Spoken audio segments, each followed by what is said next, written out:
লক্ষ্মীপুরে বাজারে সাম্প্রতিক সময়ে বিভিন্ন খাদ্যপণ্যের দাম উল্লেখযোগ্যভাবে বেড়ে গিয়েছে। সাধারণ জনগণ থেকে শুরু করে নিম্ন মধ্যবিত্ত পরিবারগুলো এই মূল্য বৃদ্ধির কারণে চরম দুর্ভোগের শিকার হচ্ছে। মাছ, মুরগি ও সবজির বাজারে এই মূল্য বৃদ্ধি সবচেয়ে বেশি নজরে পড়েছে।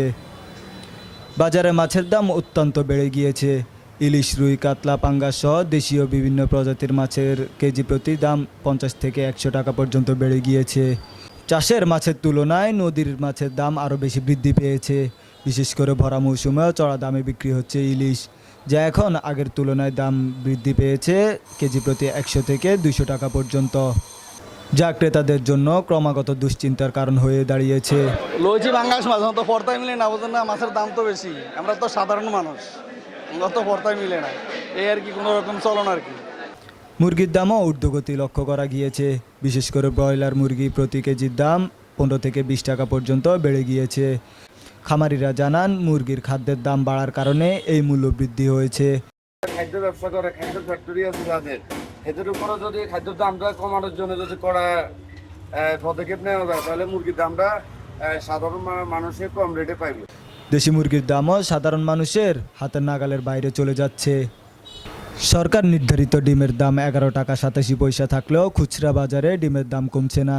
পিস প্রতি বিক্রি হচ্ছে 13 থেকে 14 টাকা। ব্যবসায়ীরা জানান, বন্যার কারণে খামারগুলো পানিতে ভেসে যাওয়ায় ডিম পাইকারি বাজার থেকে বেশি মূল্যে ক্রয় করতে হচ্ছে। ডিমের দামটা বাড়ছে বন্যার কারণে, এখন মানুষ শর্ট, বুঝছেন, এই কারণে এখন বাজারটা একটু চড়া। এতে করে বাজার মূল্য থেকে 1-2 টাকা বেশি দামে ডিম বিক্রি করতে হচ্ছে তাদের। সবজির ক্ষেত্রেও অবস্থা একই রকম। আলু, বেগুন, পেঁপে, শসা, টমেটো, কাঁচামরিচ সহ প্রায় সব ধরনের সবজির দাম বৃদ্ধি পেয়েছে। বন্যার আগে সবজির দাম কিছুটা কম থাকলেও বর্তমানে প্রতিটি সবজিতে 15 থেকে 20 টাকা বৃদ্ধি পেয়েছে। বিশেষ করে কাঁচামরিচে কেজি প্রতি প্রায় 100 থেকে 120 টাকা বৃদ্ধি পেয়েছে। কাঁচামরিচ ধরেন আমরা বাজার দিন বেচলাম 200 টাকা, গেছে কালকে আমরা 100 টাকা বেশি করে কিনছি কেজি, যার কারণে কাঁচামরিচ এখন একটু দাম বেশি।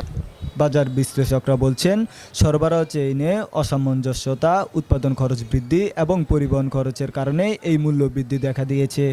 তাছাড়া কিছু অসাধু ব্যবসায়ী মুনাফার আশায় কৃত্রিম সংকট সৃষ্টি করে মূল্য বৃদ্ধি করে দিচ্ছেন। বাজার আমরা এর থেকে কিনি, কিনার উপরে বেচা, আমরা হইলাম মাধ্যম। কথা কি কিছু বুঝছেন, আমরা হইলাম মাধ্যম। আমরা ধরেন কমিশনের দোকানদার, আমরা কেজি যদি 50 টাকা, আমরা 45 কিনি, 50 বিক্রি। এমন অবস্থায় সাধারণ মানুষ, বিশেষ করে নিম্ন আয়ের মানুষগুলো খুবই কষ্টের মুখে পড়েছে।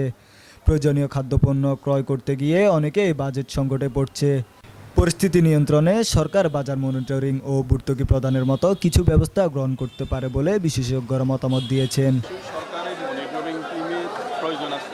সরকার যদি একটা মনিটরিং টিমের মাধ্যমে প্রত্যেকটা বাজারে যেহেতু দাম নির্ধারণ করে দিয়েছে, এটা মনিটরিং টিমের মাধ্যমে এটা একটা ব্যবস্থা নেওয়া দরকার।